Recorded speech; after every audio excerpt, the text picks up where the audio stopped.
So you fancy doing some winter camping and you're thinking to yourself, you need a diesel heater because you want to stay warm. I guess it doesn't matter whether you're on the ground or in a rooftop tent or whichever capacity you're camping in. In my case, I have a rooftop tent on top of my Jeep Cherokee XJ, so I like to do quite a lot of trips in varying conditions, and just last week I was out at minus 25 degrees C, which is about minus 13 degrees Fahrenheit. I didn't even actually have the diesel heater working on that camp. So my first tip would be, if you're buying a diesel heater to stay warm for winter camping, do not rely on it, because in extreme temperatures all these electronic luxuries fail and you're back to the basics. Basic tools, basic skills, and also a very, very good sleeping bag, which is really where you should be putting most of your money if you intend on camping in extremely cold conditions. That's why in my case I don't really consider a diesel heater like an essential piece of winter kit.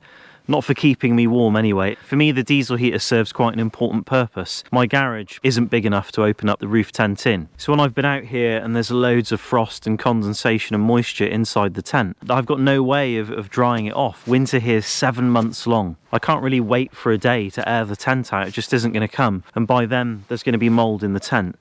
So being able to warm the tent up, remove moisture, remove condensation, dry off the bedding at camp prior to going home, means I can kind of do a pack down out here in the field.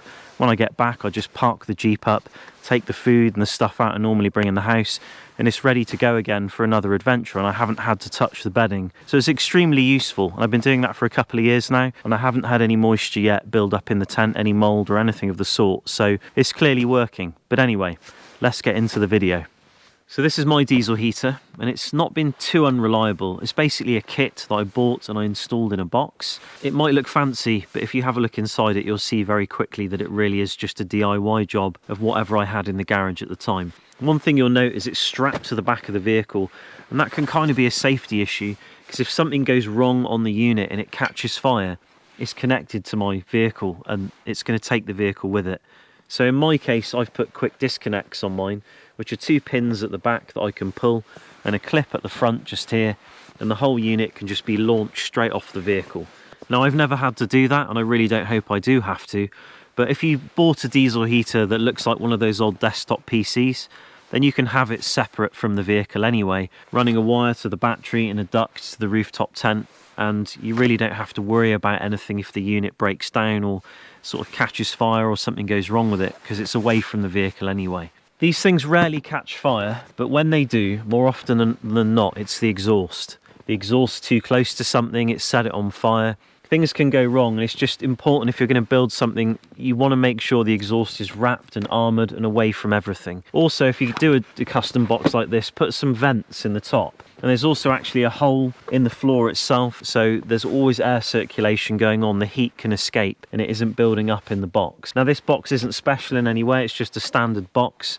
It's never melted. The last one I had never melted. It was a similar material, so there isn't really any issues with using plastic. I wouldn't worry about it. But if you're going to have an exhaust, get one of these baffles. It stops it melting the material. But if you do have one that's separate on the ground, when let's say you're in a coniferous forest, you have the exhaust too close to the floor, you're going to scorch those needles, you might set them on fire. You know, you never know. Basically, it's not always going to be snowing when you use one, perhaps in certain parts of the world. So what I used to do is lift mine up on wooden blocks. If it does catch on fire, how would you know? Well, hopefully this would let you know.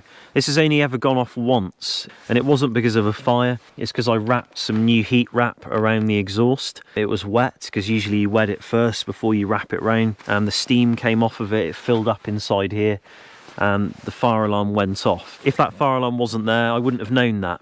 It's time to get this set up though, and I've got a power cable just here inside the case. It just lives there from time to time, and some foam here just to stop the weather going in. Because of the variation in temperature of winter and how extreme it can be, one thing I never do is leave the LCD inside the box, because my unit lives on the tyre carrier, it's not in the vehicle, so it's getting exposed to the temperatures. So when it gets to about minus 5 degrees C, the LCD will freeze and the unit will be non-responsive. So it doesn't matter if you try to turn it on with the key fob that you get on a key with these things, it will not switch on. You will need to warm this up in your pocket beforehand. So my advice to you would be to extend the length of the cable and have this LCD in the rooftop tent with you. But one thing to bear in mind is the contacts can come loose on the LCD. So I would definitely just glue the wire to the back of the LCD like that, so the movement point is there and not there, or else it will fail on you when you're out there. Just going to put this on top, so when I open the roof tent I can grab it and pull it in. In here's the ducting for the diesel heater. Obviously all this is only here in the winter and the summer. It all gets removed. There's a huge variation on ducting, and this is the setup I use. I haven't really bothered to invest in anything better because it works. This is the stuff you get with the diesel heater. It's like card and foil, and it's actually pretty good at keeping the heat in. But the main thing about it is it doesn't burn and catch on fire with the really high temps that come out of the outlet. If I have this stuff connected directly to the diesel heater, then I'll smoke myself out because it will burn. It can only withstand 80 degrees C. Now, I'm not saying this is the best way to go. You could just have a look online and get one sort of length of ducting that can do it all, and you don't need this end bit, and you know, go for it if you want to do that. I just haven't bothered. There's two ends to the diesel heater. You've got the heat exchanger the other side, and if you look up there you can see a fan, and this is what's pulling in the air that you're going to be breathing in the tent. You probably noticed on mine I've got the exhaust there, so the exhaust fumes from the burnt diesel are coming out there, and they're going to get sucked straight back in and be put in my tent. And that is not a particularly great design, but the reason I did it that way is I didn't want the exhaust facing my awning room and melting it. So what I opted for was to just have an intake like this. I would put over the top, and you can move that wherever you want really, or make it as long as you want. So I can just put it round there like that and not smoke myself out. And obviously if I wanted to, you could connect the wire just here. Could have this big old donger going up in the roof tent and this one going in an awning room, or both of them going in the roof tent, which I have done because I've put this one in my boots before up in the roof tent, while this one's been pumping in air in the roof tent as well and warming up the environment. So there's loads of different options you can do. Even if you want to recirculate, you can have that one there at the back going in the tent, this one there at the front going in the tent. You can recirculate warm air if you want, but like I say, condensation is just horrific if you do it that way.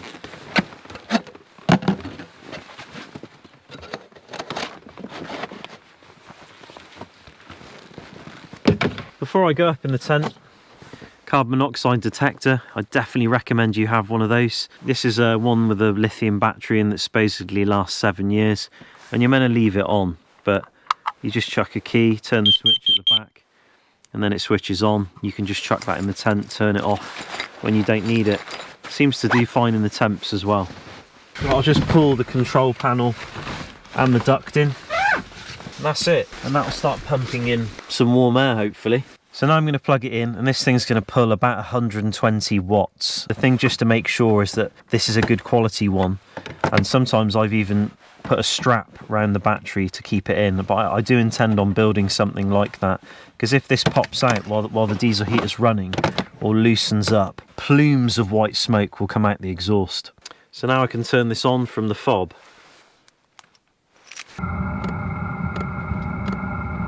If you look inside mine, you'll see a little air filter, and that isn't bringing in the air that you're breathing up in the tent. That's for the combustion process inside the diesel heater, a bit like a car engine.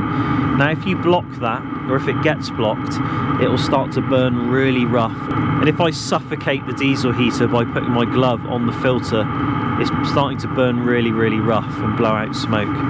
Now obviously that's not good if you're breathing that, so you want to keep the heater running efficiently, but also it's really bad for the heater itself because the heat exchanger gets full of carbon. It will need cleaning more regularly, and basically the unit will just kind of sort of start to run really rough. So keep that air filter clean. Now when you buy one, they don't actually give you an air filter like that. It's just like a black thing with a bit of foam inside, but the foam doesn't actually do a lot. So insects, ants, loads of stuff can crawl in there, dust and dirt. It can affect the way the diesel heater runs, and it can kind of ruin it basically. So get yourself one of those little filters if you are going to build something, or even if you just buy it anyway. Now if you recommend this build to friends like I do, and they go ahead and do it, when they're up in the tent and they're testing it for the first time and they're just getting ready for bed, just take the air intake, lower it down, and just deliver a sick fart into it. That's it.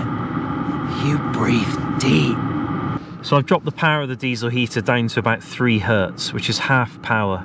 That's normally what I run it on, and I find that temperatures are more than adequate, even as low as minus 25 degrees C. You know, if it's minus 20 outside and below, and you're in there and it's like plus 15, it feels like you're in a sauna anyway. But you can see it's about minus 2, minus 3 degrees C today. It's taking a while for this to catch up because it's been in the vehicle. But inside the roof tent, it's over 20 degrees C. And I've only been running the diesel heater for 5 minutes, so it's warmed up pretty fast in there. One question you might have is, does the temperature of this duct ruin the material of the tent? I've never had that problem, even running it on full power for very long periods of time. But you could always build just a sleeve to help the tent if you really want to. Now, I will say that mine isn't exactly a Chinese diesel heater. Now, the hardware on mine, like the heat exchanger, the burner and the fan, that's all Eberspacher on mine, but the electronics are Chinese. They were throwing out an Eberspacher at work because the electronics had failed on it, so I decided to take my Chinese diesel heater and build a hybrid. Now, I did that just because I had those parts, but I would never recommend doing that. There is no point. Does it make my unit more reliable?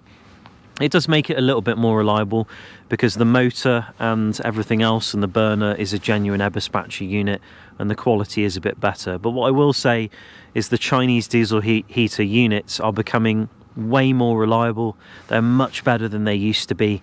They're doing much better jobs on the electronics and things now. One advantage I will say about a build like mine, where it's separate from a fuel tank, is that it can never really run out of fuel. Well, it can, but there's 100 litres of diesel in the fuel tank in the back of the Jeep. So I never have to kind of carry a spare fuel can with me and fill my diesel heater up like I used to on my Mark 1 build, which was a much bigger box on the back of the tyre carrier.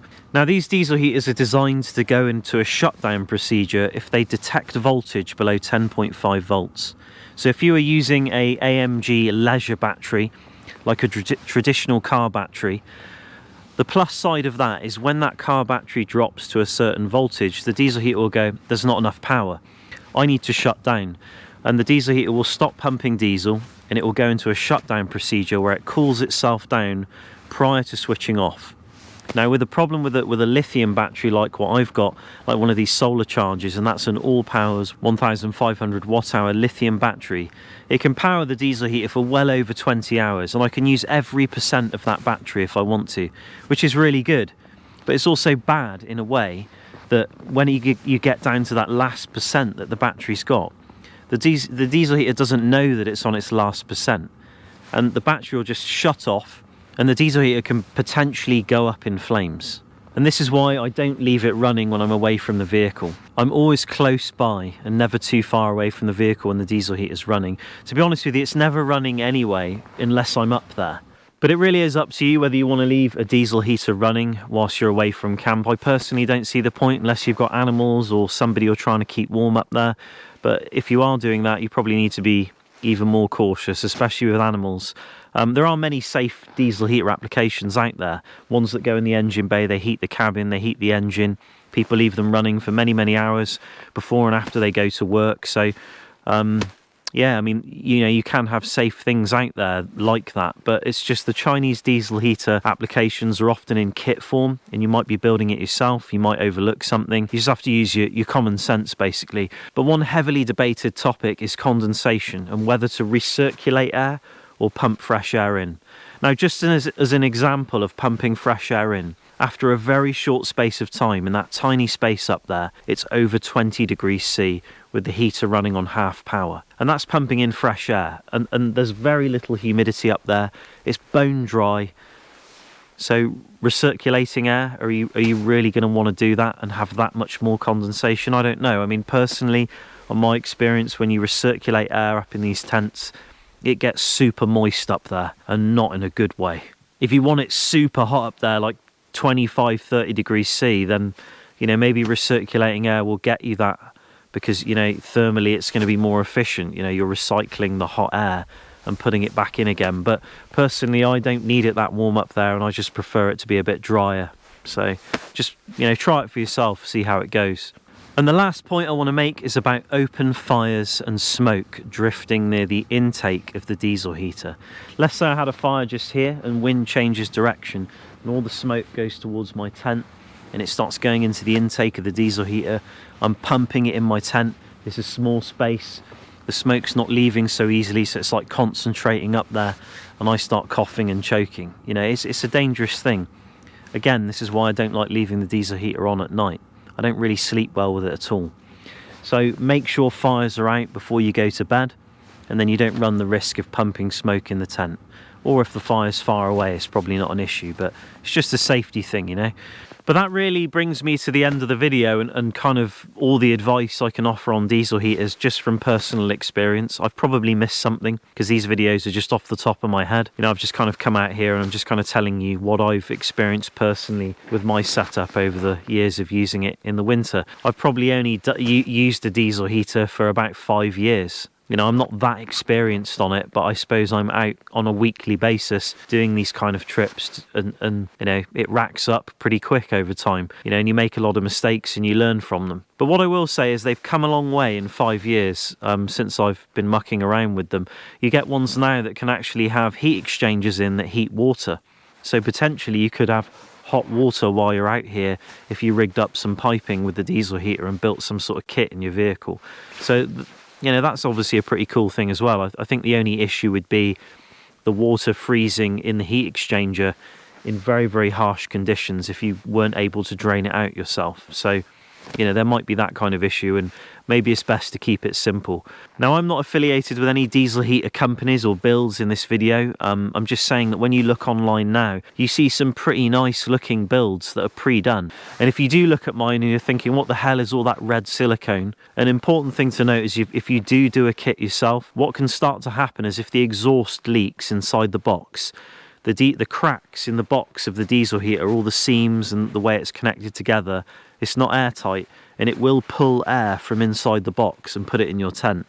So if the exhaust's leaking, it's going to be getting pulled into your rooftop tent. So all that red silicone in mine is in the event of something going wrong with the exhaust. But then again, that's what you've got a carbon monoxide detector for.